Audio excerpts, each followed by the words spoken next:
ibadah itu pada dasarnya haram, kecuali ada contoh dari Nabi. Itu keliru banget gitu loh, sangat keliru gitu. Orang nggak ngerti agama, bayangin ya, sekolahnya umum, SD, SMP, SMA, kampus, kuliah umum gitu kan, tiba-tiba ngaji langsung semua orang salah dengan dasar kagak ada di zaman Nabi.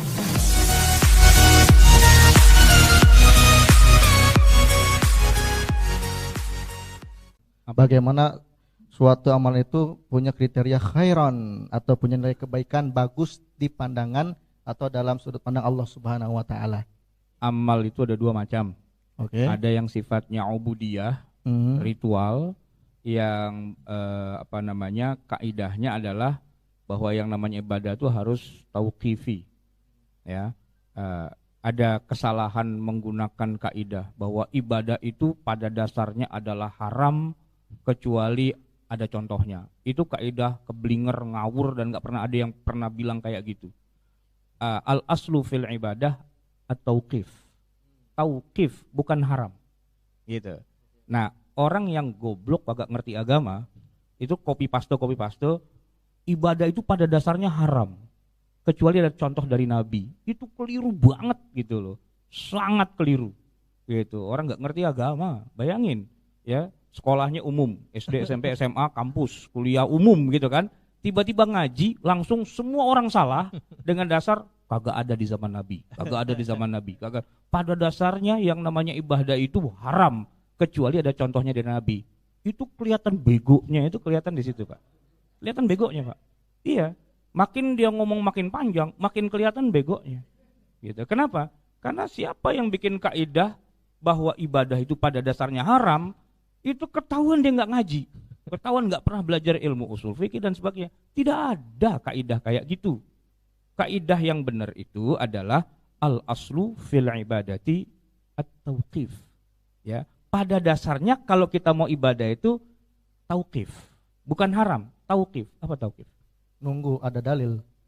Ada tauqifnya, ada ketentuannya kan? Iya. Sholat itu pada dasarnya ada ketentuannya. Pada Betul. dasarnya. Tapi tidak selalu. Nih saya kasih contoh. Imam As-Sudais, tuh. Imam As-Sudais di mana itu? Kalingan tuh, ya. Nah, di bawah ya. Itu Pak, kalau lagi kunut witir, itu dia baca kunut panjang, 20 menit. Iya. Kunutnya doang. Saya tanya, ada nggak contohnya dari Nabi kunut 20 menit? Ada nggak? Nggak ada. Orang dia doanya Allahumma ansuril mujahidina fi Filistin. Amin. Wansuril mujahidina fi kulli makan, fi Indonesia, fi apa? Emang ada itu di Quran sama di hadis? Kagak ada. Tapi dibaca sama dia. Harusnya itu dosa orang se-Masjidil Haram. Kagak ada contohnya dari Nabi, lo kenapa kunut 20 menit? Itu kunut bicara tentang dunia Islam. Ya kan? Itu kunut dunia dalam berita, Pak. Ya kan? Nah, tapi kok dikerjain? Sudais loh yang ngerjain itu, yang baca kunut itu. Dan orang se-Masjidil Haram itu ngaminin semua. Harusnya kan pada pulang. Bid'ah nih gitu kan. Harusnya gitu, Pak. Kenapa enggak? Kan katanya pada dasarnya ibadah itu haram kalau nggak ada contoh dari Nabi. Nah ini nggak ada contohnya. Nah kenapa kok diterusin? Karena bukan itu kaidahnya. Pada dasarnya ibadah itu tauqif pada dasarnya. Tapi kalau misalnya ada selipan tambahan di sana sini, tidak lantas otomatis itu ibadah menjadi tidak sahih, tidak benar dan sebagainya. Enggak juga. Gitu loh. Bisa dikias, bisa. Tuh, ada sholat namanya sholat zilzal, sholat gempa bumi. Kias itu Pak, gitu. Dan disepakati oleh para ulama, ada, gitu. Ada sholat khauf, aslinya kan sholatnya sholat khauf, tapi kemudian diijtihadkan, bukan khauf. Satu lagi, sholat kusuf atau khusuf. Sholat apa itu?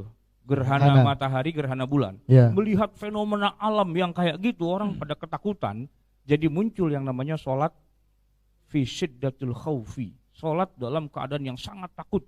Sholat bukan sholat fardu 5 waktu, bukan. Sholat sunnah dalam keadaan yang sangat mencekam. Kita sholat sunnah seperti gerhana matahari, seperti gerhana bulan. Saya tanya, Nabi pernah nyontoin nggak? Enggak. Nabi nyontoinnya gerhana matahari, gerhana bulan doang. Iya. Tapi kemudian oleh para ulama dibuat itu sekian banyak. Emangnya nggak boleh?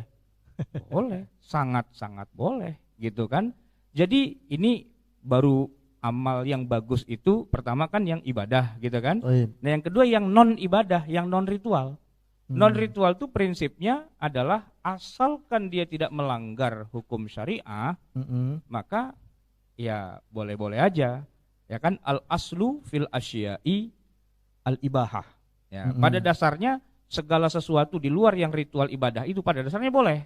Oke. Nah, jadi bagus dilihat dari dua sisi. Kalau dari ritual ibadah, selama dia sejalan nih Pak, tidak harus persis, sejalan aja, gitu. Dengan Rasulullah, oke, nggak ada masalah, gitu. Yang kedua, kalau yang muamalah, seandainya tidak bertabrakan dengan keharaman-keharaman yang ditetapkan, ya sudah, itu berarti bagus. Kan sederhana sebenarnya itu kan. Cuman teman-teman kita yang dia takut ngomongnya tadi itu pengen mempersempit gitu ya kan, harusnya yang benar guru saya doang, maka dibikinlah kaidah-kaidah yang aneh-aneh yang orang awam nggak ngerti agama itu, oh gitu ya, ada ya kaidahnya, padahal nggak ada gitu, padahal nggak ada. Itu nggak pernah jadi kesepakatan para ulama. Makanya maulid Nabi, contoh ya, maulid Nabi, nuzulul Quran, terus orang tahlilan, orang yasinan dan sebagainya, itu nggak masuk dalam ritual ibadah, Pak. Itu bukan peribadatan. Kita semua tahu bahwa maulidan, yasinan itu bukan ritual ibadah. Enggak, gitu. Bukan ritual ibadah. Makanya ini majelis taklim kita ini dulu sering bikin maulid. Sekarang udah enggak. Apa karena jadi Muhammadiyah? Enggak juga. Enggak. Ya kan Pak Romli ya, udah berapa tahun kita nggak bikin maulid? Ada kali 5 tahun ya. Hah?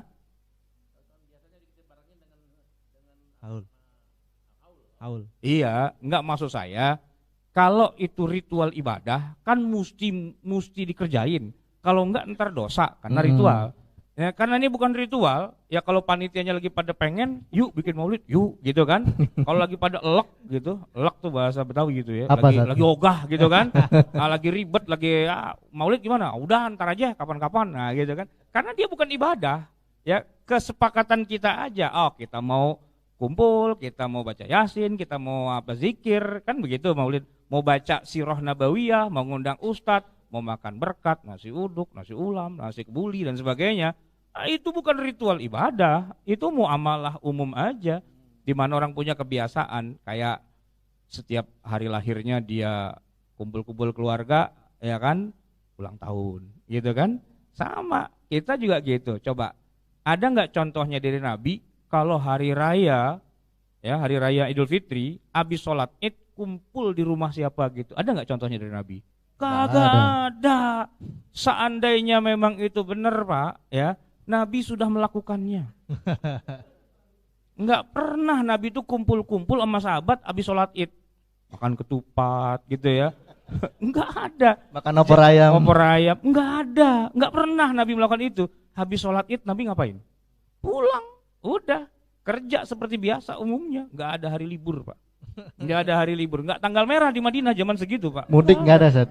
Apalagi mudik, nggak ada, gitu kan? Nggak mudik ke Mekah berarti Nabi itu ya? Nabi nggak pernah ya tengah-tengah bulan puasa sibuk cari tiket mau kemana ya Rasul, pulang kampung, nggak ada, Nabi nggak pernah pulang kampung. Seandainya pulang kampung itu baik, pasti Nabi sudah rutin tiap Ramadan pulang kampung kan? Ternyata Nabi nggak pernah, para sahabat nggak pernah. Berarti apa? Kalau pakai kaidah ini, berarti bid'ah ente pulang kampung. Nah yang ngomong tukang nujuk, bid'ah lu, dia pulang kampung juga. Lu aja pulang kampung lo, nggak ada contoh dari Nabi dikerjain. Pak, kita nih orang Indonesia, Lebaran selain kumpul di rumah orang tua, ya nggak? Besok nih antum Lebaran, ya enggak? Yeah. Nah, udah punya mertua, ya kan? Nah, mesti datang itu. Kalau enggak sampai datang dipecat jadi mantu itu. Apa-apaan mantu ke hari Lebaran enggak datang gitu kan? Kena lagi. Iya. Enggak kena, emang dinikmati kan gitu ya. Nah, masalahnya sekarang begini Pak. Apakah ada contohnya dari Rasulullah itu? Enggak pernah ya kalau hari raya Idul Fitri itu berkunjung ke rumah orang tua. Itu nggak ada. Karena emang udah meninggal dua-duanya kan, gitu. Ya kan, ibunya meninggal waktu beliau masih kecil, bapaknya waktu belum lahir. Betul. Tapi di Madinah Nabi punya orang tua juga, mertua. Ya, Abu Bakar itu biar kata lebih muda dari Nabi, tapi anaknya Abu Bakar, Aisyah, kan jadi istri Nabi. Berarti kan Abu Bakar Mertua Nabi. mertua Nabi. Umar itu punya anak, siapa namanya? Hafsah. Nikah sama Nabi juga. Berarti kan Umar juga mertua. mertua Nabi kan? Ada itu mertua. Apa pernah dengar Nabi Lebaran datang ke rumah Abu Bakar, ke rumah Umar? Assalamualaikum. Waalaikumsalam. Rasulullah, ada apa? Enggak, mau sungkem. Enggak pernah, Pak. Enggak pernah Nabi sungkem sama Abu Bakar sama Umar. Padahal tuh dua-duanya mertua.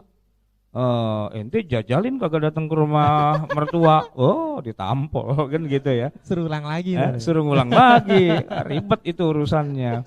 Nah, jadi Pak, sebenarnya kalau menurut ketentuan sunnah Nabi, Lebaran datang ke rumah orang tua itu ada contohnya enggak? Enggak ada. Contohnya enggak? Enggak ada. Ustaz. Kumpul halal bihalal. Ada enggak contohnya? Enggak ada. Berarti hukumnya apa? Iya, harusnya kan bid'ah. Tapi dia pada kumpul juga gitu kan. Giliran pas enak di dia aja, kita dibilang bid'ah lo gitu kan. Nah giliran dia ngelakuin, dia pada diem aja. Atau kan kita bilang, nah lu juga bid'ah gitu kan harusnya. Ternyata enggak gitu loh. Curang namanya kan begitu. Iya, artinya dia bikin kaidah kalau pas lagi dia enak gitu kan. Pas lagi kagak enak dia diem aja di belaga pilon, kagak tahu. Enggak padahal dia begitu juga. Iya, itu kelakuan namanya itu Pak. Kelakuan karena ilmunya terbatas gitu kan. Orang ini udah diiyain sama banyak ulama. Oke, ada yang enggak setuju, oke. Tapi ulama yang mengatakan boleh itu kan banyak. Masa dia mau lawan segitu banyak orang gitu kan? Ya kalau dia katakanlah hafal Quran, hafal hadis gitu kan, ahli fikih bla bla bla bla bla, dia mau ngejelekin orang, itu aja juga udah nggak bener gitu kan, udah nggak bener.